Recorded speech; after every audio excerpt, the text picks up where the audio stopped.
ओम शांति।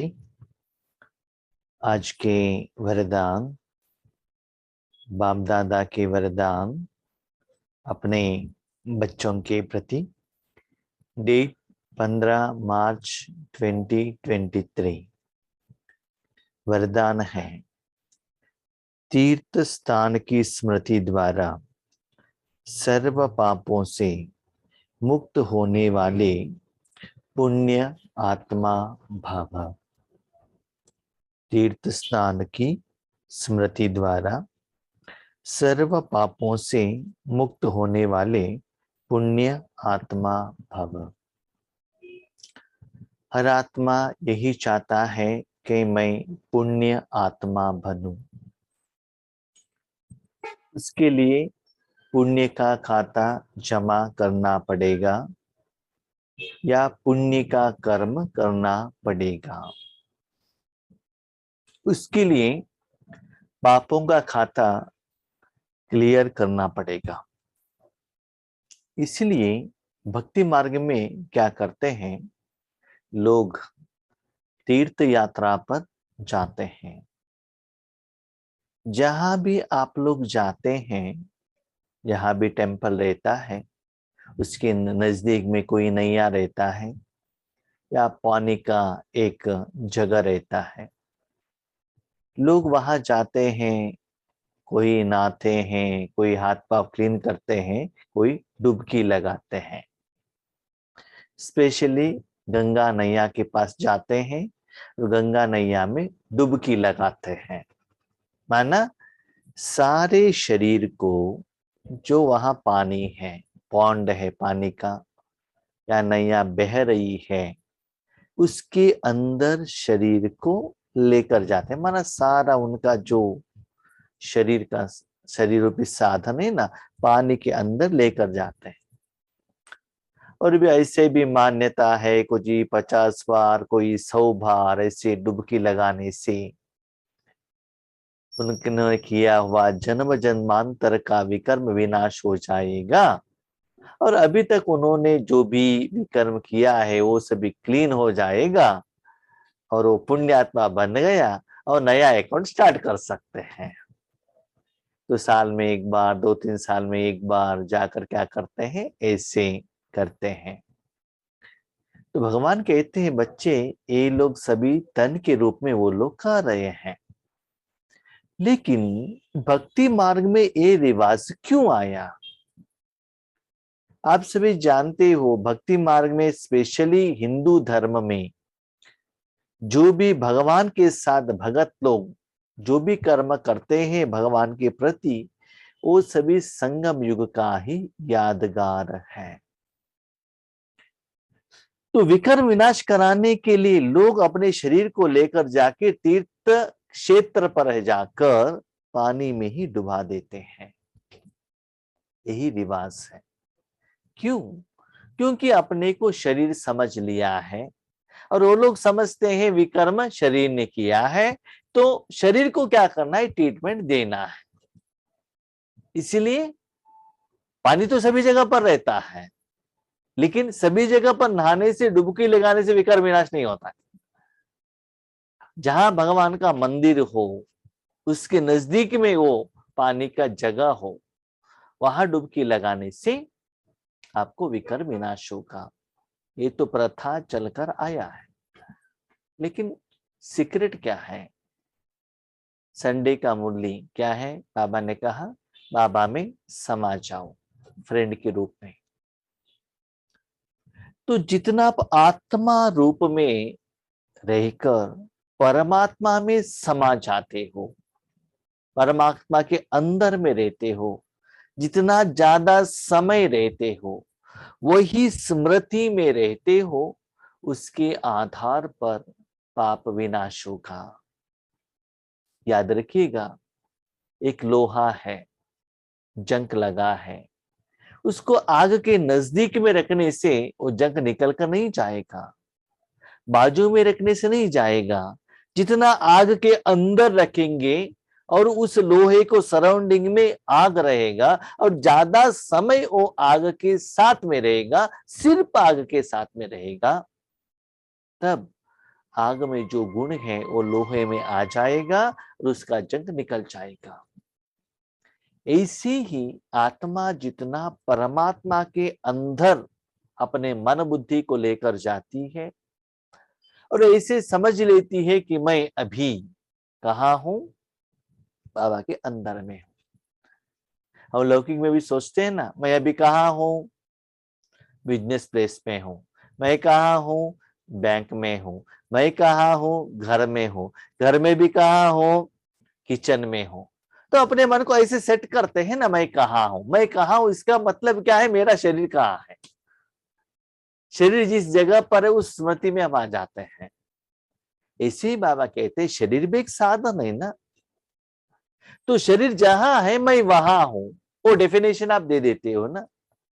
ऐसे अभी ये सोचो आपका मन कहाँ है, मन को आपने कहाँ भेजा है, कहाँ भेजा है मन को, परमात्मा के अंदर भेजा है, तो उसके आधार पर ही कर्म होगा। तो ऐसे ऐसे स्मृति में रहो कि जो बाबा ने कहा ना, आत्मा बनकर परमात्मा के अंदर रहना, जितना ज्यादा समय रहते हैं ओरिजिनली यथार्थ विधिवत नियम पूर्वक आपका विकर्म विनाश हो जाएगा। संगम युग में ये सभी विधि विधान आपने फॉलो किया, इसीलिए भक्ति मार्ग में खुद आपने भी किया होगा और बाकी आपके भाई बहने भी इस विधि को फॉलो कर रहे हैं। तो वर्तमान समय में जो बाबा ने पुरुषार्थ के लिए जो विधि बताई भगवान के अंदर समा जाने की, उसके लिए बाबा कहते इस स्मृति में रहने से जो लोग तीर्थ यात्रा में जाकर आने से इस रिफ्रेशमेंट का अनुभव करते हैं, आपको भी सच्चा सुख का अनुभव होने लगेगा। जीवन मुक्त स्थिति का वो जो बीमारी है, विकर्म विनाश होने का जो एहसास है, वो अनुभव आपको होने लगेगा। तो जितना लंबा समय ये विधि को आप अपनाते जाएंगे, आप पुण्यात्मा बन जाएंगे। ठीक है, उसके लिए क्या करना है, मधुबन महान तीर्थ है, मधुबन महान तीर्थ है। तो डायरेक्टली हम कहा जाते हैं मधुबन, पांडव वन, शांतिवन, जैसे कि अभी सॉन्ग लगा रहे थे हिस्ट्री हॉल, बाबा का रूम, ठीक है, बाबा का शांति स्तंभ। तो शरीर लेकर जाने का स्मृति में आते हैं।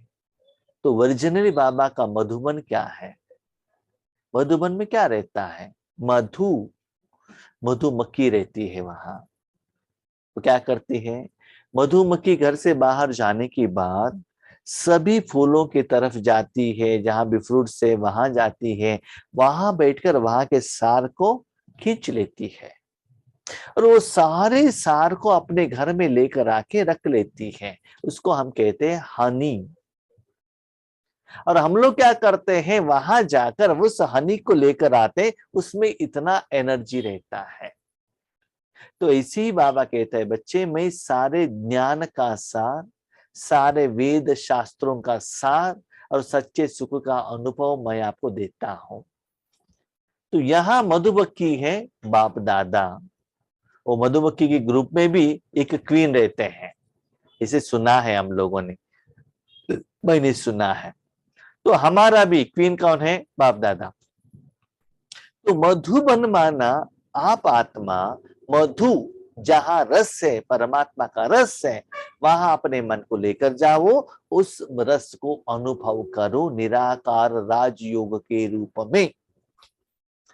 जितना इसे अनुभव करते ही जाते हो, उसमें डूब जाते हो, उतना अनुभव करते हो, तब आपको ऐसा लगता है महान तीर्थ।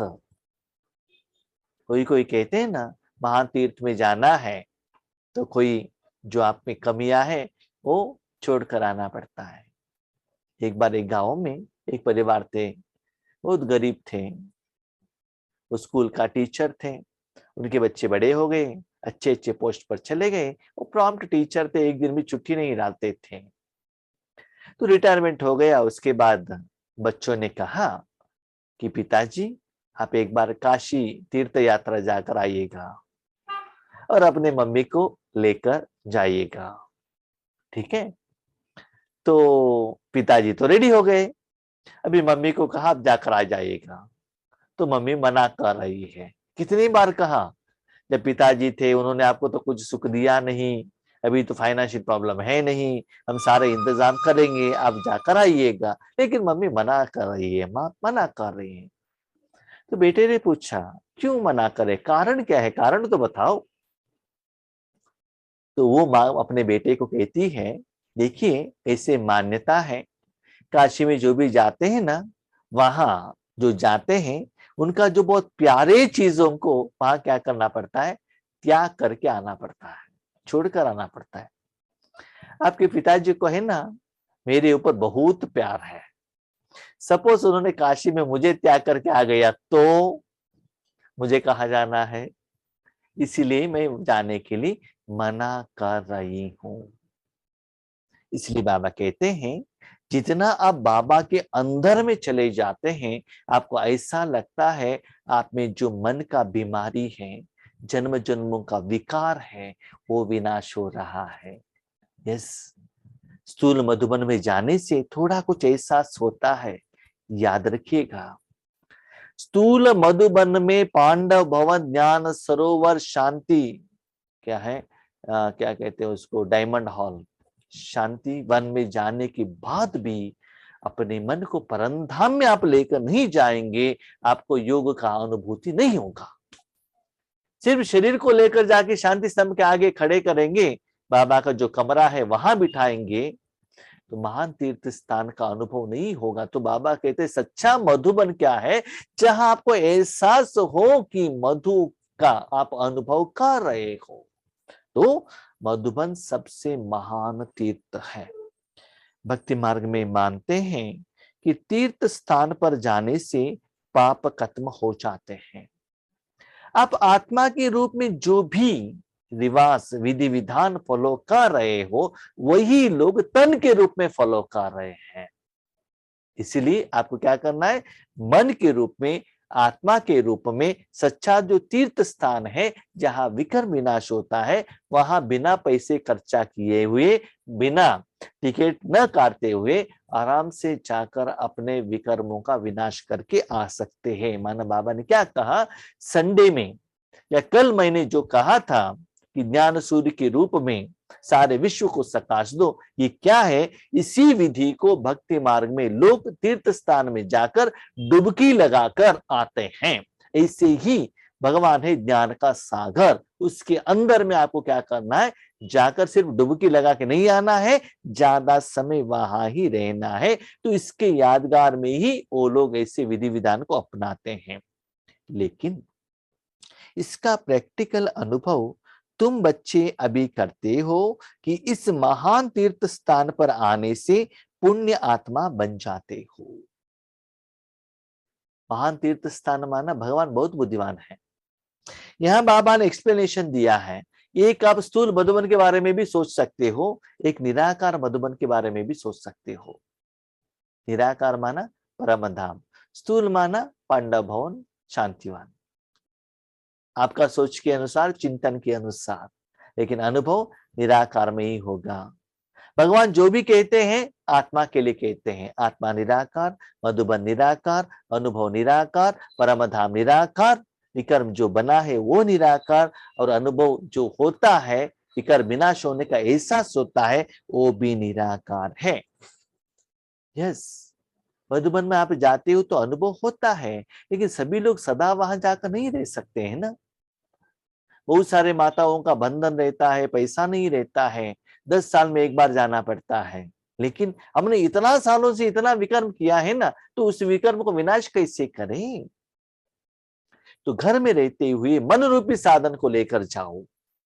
मधुबन में शरीर को लेकर जाते हैं, शरीर को लेकर जाने के बाद भी वहां परमात्मा का मन का वाइब्रेशन द्वारा आप क्या करते, कनेक्ट हो जाते हैं। याद रखना, अंतिम समय में जब विनाश स्टार्ट हो जाएगा, कोरोना का टाइम पर आपने देखा है, अभी तो शरीर लेकर जाके ट्रेन रिजर्वेशन करके 4 महीने पहले आप मधुबन जा सकते हो, अंतिम समय में आप घर से बाहर ही नहीं निकाल सकते हो, निकल सकते हो, तो उस समय कैसे डुबकी लगाएंगे, कैसे विकर्म विनाश करेंगे। तो बाबा ने एक महावाक्य कहा, बच्चे घर घर को मधुबन बनावो। अंत समय में ऐसे आने वाला है। घर घर माना क्या है? स्थूल घर, फोटो लगा के, ट्रांसलेटर लगा के, सॉन्ग लगा के, ऐसा नहीं। आत्मा का घर, जहां मधु बाप दादा रहना चाहिए, वहां वो हनी का जो रूहानी सुख का अनुभूति होना चाहिए, आपको भी होना चाहिए। उस जगह पर जो भी आते हैं उनको भी वो अनुभूति होना चाहिए। तो ऐसे स्थान पर जितना समय आप रहते हैं उतना आप पुण्यात्मा बनेंगे। यह तीर्थ स्थान की स्मृति से अनेक समस्याओं से पार कर देती है। तो बाबा ने ये बात क्यों कही? कभी कभी बच्चों को क्या होता है ना, ये भावना नहीं आएगी तो अनुभव नहीं होगा। जैसे गणेश जी को मूर्ति लेकर आ गए, कैसे है? पत्थर का है, मिट्टी का, गणेश जी कहने से रिस्पेक्ट आ जाता है भगवान के रूप में, है ना। तो इसे आत्मा है, बिंदु है, वाइट है कहने से भावना नहीं आता है बच्चों को। इसीलिए बाबा ने कहा भावना के आधार पर कि मैं तीर्थ स्थान पर गई हूँ। जैसे कि लौकिक में भी तीर्थ स्थान पर जाते हैं तो कितना पवित्र में जाते हैं, कितना रिस्पेक्ट में जाते हैं, कितना श्रेष्ठ भावना से जाते हैं भगवान के ऊपर। तो ऐसे ही जो विधान बाबा ने आपको कहा है वो विधि विधान के साथ ये भावना भी ऐड करो। क्या ऐड करो? जो विधि से मैं आज योग कर रही हूं, कर रहा हूं, या बाबा ने सिखा है, सिखाया है, वो क्या है? मैं अभी तीर्थ स्थान पर हूं, जो मुझे अनुभूति हो रहा है, मेरा विकर्म विनाश हो रहा है, उस भावना के आधार पर तो भगवान को याद करो। तो बाबा अलग अलग एंगल से, अलग अलग कारण से कह रहे हैं, किसी भी रूप में आप मुझे याद करो। जो वर्तमान समय में आप जो कह रहे हो, कर रहे हो, वो भक्ति मार्ग में इक्विवेलेंटली कैसे फॉलो कर रहे हैं बाबा आज बता रहे हैं। यह स्मृति भी एक ताजीब का काम करती है। ऐसी स्मृति रखने से आपको जादू का काम हो जाता है। आपको ऐसे लगता है कितना सहज रूप में आपका जो विकर्म विनाश हो रहा है, जैसे बुखार चले जा रहा है, बीमारी चला जा रहा है, जादू का मंत्र हो जाएगा। इससे लाइटनेस का एहसास आपको हो जाएगा। ठीक है, कोई भी बात हो, यहाँ के वातावरण को याद करने से सुख शांति के झूले में झूलते लगेंगे। जिंदगी में हर रोज बहुत परिस्थितियां आते हैं, विघ्न आते हैं, समस्याएं आते हैं। तब क्या करो? तुरंत आप आकर इस विधि से योग करो। कभी कभी आपके घर में बहुत समस्याएं हैं तो लौकिक ब्राह्मणों के पास जाते हैं। वो लोग भी एक सुझाव देते हैं, आप यहाँ तीर्थ क्षेत्र पर जाना है और ऐसे पूजा करना है, ऐसे यज्ञ करने से आपको क्या होगा, इस समस्या का समाधान मिलेगा। इसी बाबा कहते हैं, बच्चे जब भी समस्या हो, मन भारी हो, चिंता में हो, तुरंत क्या करो, ऐसे भगवान के गोद में जाओ और वहां ज्यादा समय रहो। तो क्या होगा, जिस कारण से वो परिस्थिति की प्रभाव आपके ऊपर पड़ रहा है वो क्लियर हो जाएगा। जैसे आपको बीमारी आता है तो मेडिसिन देते हैं, टैबलेट्स देते हैं, इंजेक्शन देते हैं, वो अंदर जाते ही उसका जो कारण वायरस और बैक्टीरिया जल जाएगा। ऐसे ही ऐसे अपने मन को भगवान के अंदर रखने से जो परिस्थिति आने का जो कारण है वो क्लीन हो जाएगा, वो अनुभव भी आपको होने लगेगा। साथ में आपको ऐसे सुख शांति के झूले में झूलते रहेंगे। इसे हमने देखा है, जो तीर्थ यात्रा पर जाते हैं ना, अपना परिवार, संसार, चिंता सब कुछ भूल जाते हैं। और हमने भी देखा है, सुना है, तिरुपति में दर्शन करना है तो 8 घंटा 10 घंटा खड़े होना पड़ता है। फिर भी भावना से न शुगर, न बीपी, न पानी, न कमर में दर्द, घुटने में कुछ भी चिंता नहीं रहता।